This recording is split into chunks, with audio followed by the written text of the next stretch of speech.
6 дена бесне шумскиот пожар на грчкиот остров Родос. Се даваат мултинационални напори за помош при катастрофата што предизвика евакуација на 19.000 луѓе.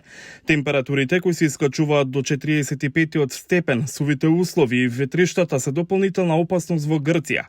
Сопственици на приватни чамци се здружија со крајбрежната стража во помошта за евакуација на илјадниците луѓе. Грчките власти ова го опишаа како еден од најголемите напори за евакуација во историјата на државата. Владин представник рече дека досега на безбедно се пренесени 3000 луѓе. Други пак низ училиштата обезбедуваа душеци кои се поставија на кошаркарско игралиште за луѓето да бидат подалеку од опасноста. Родос е туристичка дестинација позната по долгите плажи. Тоа е и дом на повеќе од 100.000 луѓе. Грчките пожарникари неодамна се бореа со огнените јазици на северниот и западниот дел од Атина. Топлотните бранови придонесоа за тој пожар, а експертите предупредуваат дека ова може да е новото нормално.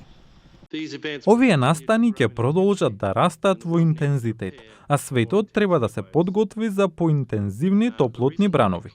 Неодамна прогласениот Ел Ниньо се очекува да ја засили појавата и интензитетот на екстремни топлотни настани.